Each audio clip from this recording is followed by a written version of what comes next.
நான் உங்கள் கேபிள் சங்கர். நான் இந்த வீடியோ எதை பற்றி பேச போகிறேன்னா, இந்த வருடம் ரிலீஸ் ஆன திரைப்படங்களை பற்றி மாதவாரியான ஒரு ரிப்போர்ட்டு.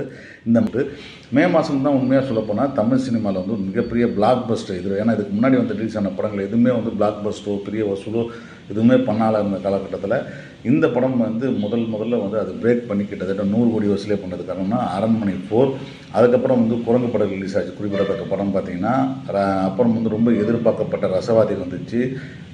அதுக்கப்புறம் வந்து கவின் நடித்த ஸ்டார் வந்துச்சு. எலெக்ஷன் விஜயகுமார் நடித்த ஒரு படம் அதுவும் வந்துச்சு. இப்படி நிறைய படங்கள் வந்திருந்தாலும் கூட இதில் புஜ்ஜி அட் அனுபட்டின்னு ஒரு படம். இந்த படம் வந்து கோயம்புத்தூர் பேஸ் பண்ண ஒரு சின்ன சிறுவர்களை வச்சு இருக்கப்பட்ட படம். இந்த படம் வந்து யாருக்கும் ரிலீஸ் ஆனதே தெரியாது, அந்த நிலையில் தான் இருந்துச்சு. ஒரு ரொம்ப சின்ன படம் அது. இதற்கு வந்து இசை கார்த்திக் ராஜா பண்ணியிருந்தார்.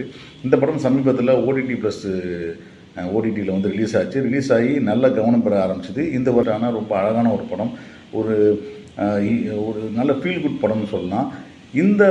இந்த மாதத்தில் வந்த படங்களில் வந்து எனக்கு வந்து ரொம்ப பிடித்த படம் அப்படின்னு சொன்னிங்கன்னா புஜ்ஜி அட் அனுபட்டியை சொல்லுவேன். ஆனால் அது வந்து ஒரு நல்ல வசூல் ரீதியாக நல்ல ஆன படம் அப்படின்னு பார்த்தீங்கன்னா பிடி ஸ்டார்னு ஒரு படம் வந்துச்சு. ஆதி நடித்த படம்.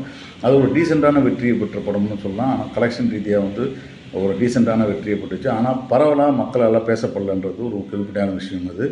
ஆனால் அந்த மாதங்களில் எனக்கு பிடித்த படம் அப்படின்னு பார்த்தீங்கன்னா எனக்கு புஜ்ஜியை சொல்லுவேன். ஆனால் அந்த மாதத்தில் மிகப்பெரிய வெற்றியை படம், தமிழ் சினிமாவுக்கு மிகப்பெரிய வெற்றியை கொடுத்த படம்னு பார்த்தீங்கன்னா அரண்மனை 4.